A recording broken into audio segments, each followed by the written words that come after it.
गुलाम था ये हमारा भारत।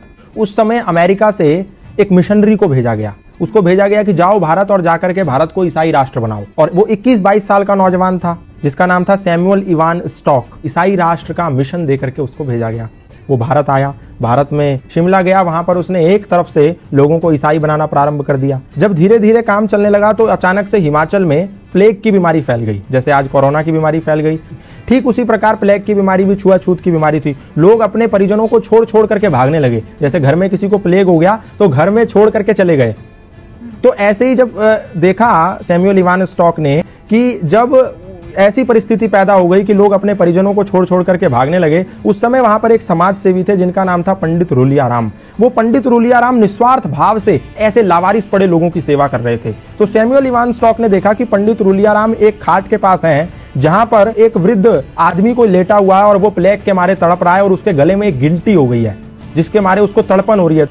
तो पंडित रुलियाराम ने क्या करा, एक कपड़ा लिया, उसकी गर्दन पे रखा और मुंह से उस गिल्टी को निकाल करके उसकी पीड़ा को खत्म कर दिया। उसका मवाद मुंह से निकाला। और जब इस दृश्य को सैमुअल इवान स्टॉक नाम के मिशनरी ने देखा, उसने कहा ये तो सेवा की अत्यंत पराकाष्ठा है, सेवा की उत्कृष्टता है। मैं जो सेवा के नाम पर लोगों को ईसाई बना रहा हूं, ये तो फरेब है, ये तो धोखा है, ये तो फ्रॉडगिरी है, ये तो षड्यंत्र है और ये तो निस्वार्थ सेवा है जहां इनको कुछ नहीं मिलना, ये मर भी सकते हैं, छूने पे लोग मर जा रहे हैं और ये उनकी ऐसी सेवा कर रहा है। उस समय सैमुअल इवान स्टॉक का हृदय परिवर्तन हो गया।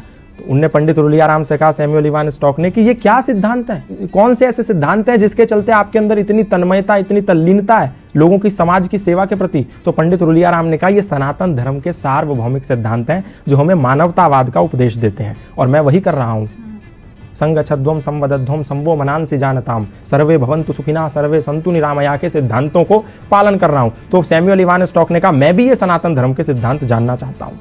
तो सैमुअल इवान स्टॉक को पंडित रुलियाराम ने सत्यार्थ प्रकाश दिया, द लाइट ऑफ ट्रुथ नाम की एक पुस्तक दी। बोला तुम ये पढ़ो और तुम्हें सनातन धर्म का पूरा सारांश पता चल जाएगा कि सनातन है क्या। सैमुअल इवान स्टॉक ने उस पुस्तक का अध्ययन किया। अध्ययन करने के बाद ऐसा हृदय परिवर्तन हो गया कि आया तो था वो भारत को ईसाई राष्ट्र बनाने, वो भारत को आजाद कराने की लड़ाई में कूद पड़ा। और जब वो लड़ाई में कूद पड़ा तो अंग्रेजों ने उसको जेल में बंद कर दिया। जेल में बंद कर दिया तो उसकी मुलाकात लाला लाजपत राय से हुई। जेल से निकल के आने के बाद उसने पंडित रुलियाराम से मिला और बोला कि मैं अब सनातन धर्मी बनना चाहता हूं और मैं अपना नाम भी, क्योंकि आपने जो मुझे सत्यार्थ प्रकाश दी थी, द लाइट ऑफ ट्रुथ, उसको पढ़ने के बाद मेरा हृदय सनातन की और श्रद्धा से भर गया है। तो मैं नाम भी अपना उसी सत्यार्थ प्रकाश से अभिप्रेरित होकर रखना चाहता हूं। अपना नाम सत्यानंद रखना चाहता हूं। और वो व्यक्ति सत्यानंद आर्य सन्यासी बन गया और भारत में रहकर के मृत्यु पर्यंत सनातन धर्म का प्रचार करता रहा। आप सोच के देखिए कि एक व्यक्ति जिसको भारत को ईसाई मुल्क बनाने के लिए भेजा गया था, लोगों के साथ छल कपट करके, वो व्यक्ति सनातन धर्म का प्रचारक बन गया। उसने अपनी पत्नी को भी सनातन का प्रचारक बना दिया। अपने घर के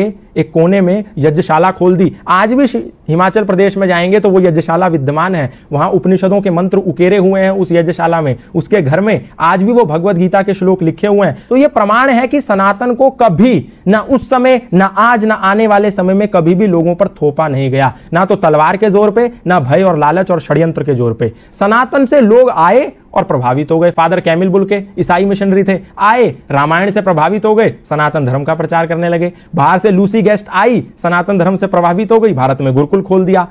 स्टैनफोर्ड की एक महिला आई, भारत में आके गंगा के पास बैठी, साध्वी भगवती सरस्वती बन गई। एक व्यक्ति स्विट्जरलैंड से पैदल भारत आ गया, 4 साल 18 मुल्क पैदा करते हुए। कोई गया था उसके कंधे पर बंदूक रखने और उसका नाम हो गया बैन बाबा।